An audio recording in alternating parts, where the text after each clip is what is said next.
Yeah, so njengoba ngisho emakhaya besisakhula manje ukuthi uLotujana Adam no-Eva njengoba babehlala engadini Eden, yabo, babemazi uNkulunkulu, bebavakashela nje samselofu, but yayingekho mbuyisa kancane, so yayingekho i-progression kwimpilo ababeyiphila, yayi-stagnant nje, yabo. Kwakungekho ukuthi kuyobe kube khona usuku olungcono kunolunye, babenze nje into e-constant. Kwakungekho ukujabula, kwakungekho ukukhala, kwakungekho ukuphatheka kambi, kwakungekho ukona, kwakungekho ukwenza okuhle noma okubi, yabo. Indlela ababephila ngayo Adam no-Eva, that was before kufike i-fall or ukona kwabo, yabo. Ukona kwabo kwabo ukudla i-fruit fruit of knowledge, yabo, knowledge of good and evil. So that was the only way they could progress empilweni yabo. Progress ekutheni befunde, bekhule, yabo, bazi. Otherwise yayingasoze yadlulela phambili impilo yabo, yabo lonto. So iqala kanjalo-ke lento le, ingakho-ke ukuthi ekutheni ekoneni kwabo yila ba-separate-eka khona kwi-presence yaNkulunkulu, yabo. Ukuthi engasakwazi ukuthi bebe ne-privilege yokumbona, yokuhlala naye, yabo, lento leyo, ne-bond, naleyo bond leyo yokuthi bemazi ngaleyo ndlela. So ekuhlukaneni naye-ke, kodwa uNkulunkulu wase vele eneplani-ke in place ukuthi kube khona indlela ukuthi kubuye behlangane futhi naye, yabo. Leyo ndlela wena ngokwazi kwakho uyazi ukuthi yiphi. I-redemption igama lesingisi elikhulu lelo. Yini redemption? Yini redemption kamakanye?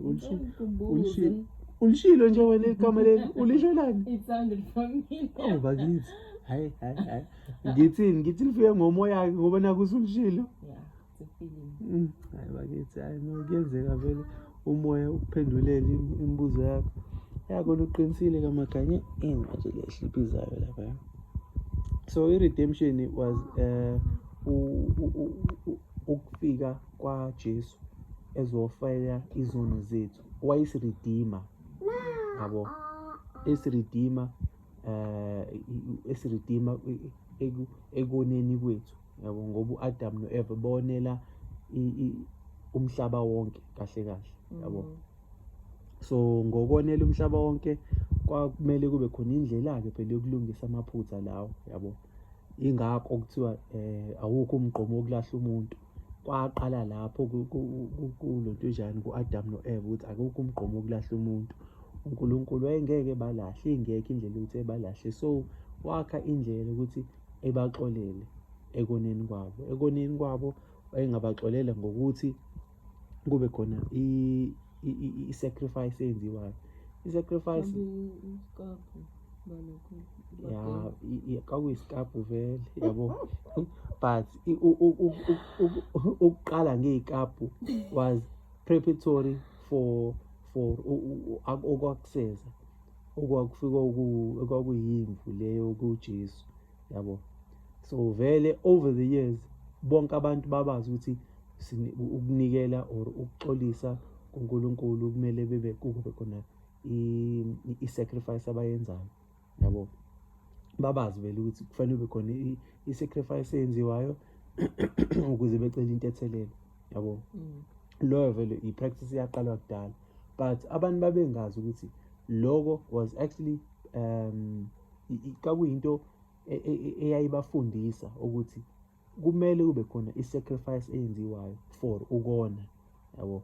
But lesono esasenziwa u-Adam no-Eva okwakukuphula umthetho wawubekwe uNkulunkulu, lo omkhulu nayo yonke le kubona.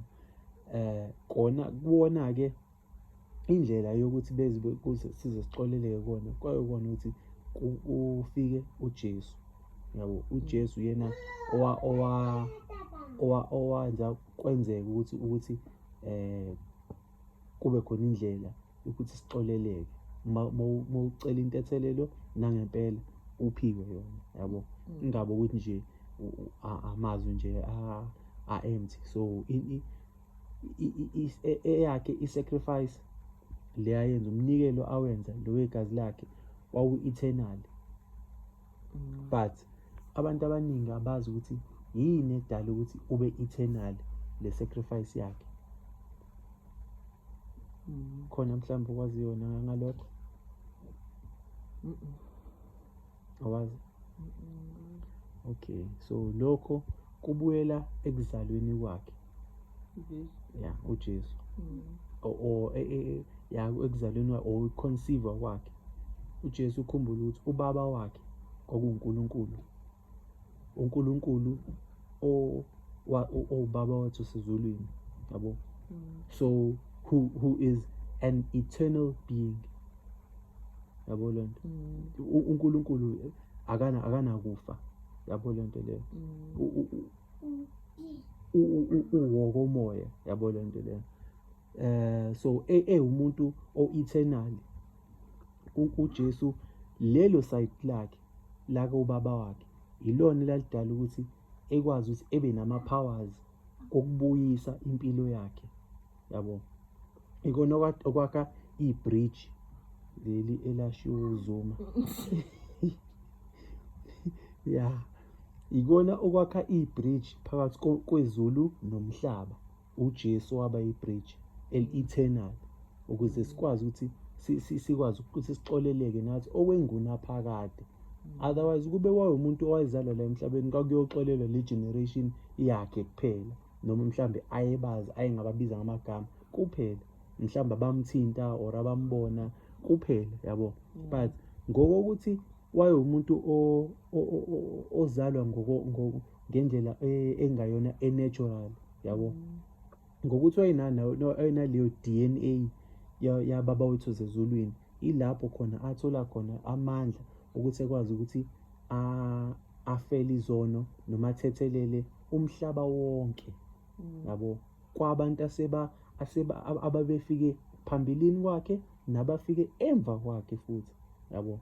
Iyona into yayenza ukuthi i-ring, iyona into yayijoyina i-ring, ukuthi ilento njani, iyona i-redemption, njengoba adulisha igama leli. Iyona into eyenza ukuthi i-redemption kungabi i-straight line but kube i-circle, njenge-ring yomshado, yabo lento leyo. I-circle enganakuqala enganakuphela. Nempilo yaJesu ikanjalo, yaba kanjalo, yaba i-circle ngokuthi ubaba wakhe wayumuntu o-eternal, yabo lento leyo.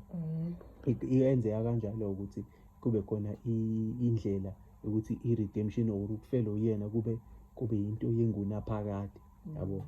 Ya, ikona okwamupha lawo mandla lawo. Abantu abaningi abakwazi lokho, ya. So ya, kukanjalo-ke. Angazi kodwa mhlawumbe ukuthi khona la ungacaciselekanga khona. Ngizwakala. Siyabonga ma. Mbuyisa, khona ongakuzwile wena mhlawumbe wena ufuna uku-add? Uthi ukuthini mfanami? Okay. Ya, ngikuzwa kahle mina mfanami. Okay. Hayi-ke mama, umbuzo usuphendulile? angisazi nokuthi ubuthini lowo mbuzo. Sikhulume kakhulu. Ubuthini umbuzo? Ukuthi i-redemption siyayidinga Jesus Christ. Oh yeah. So bengisakunika ihambo. Okay. Ukulala. Okay. Usukuyolala? Ambolala. Good night, fana. Tata, fana. Tata. Tata, baba. All right, cook. Ambovulile ngani isicapha kamakanye, isicapha wena wasikhiya manje senzisanzi imuzivula. ayisakwazi uzivula ingane.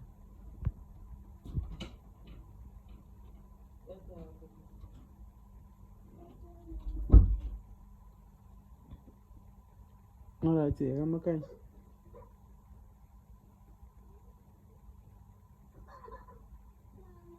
Nakya ubize wena uzomlalisa. Ubize wena uzwe. Hayi wena wathi ambiza kuqala uyena omlalisayo. So But that's unfair because mina kade ngilaceleni kwakhe ngimvulela isicaba. akukho So unfair. obviously he's going to Wena call wabe me. kumthetho.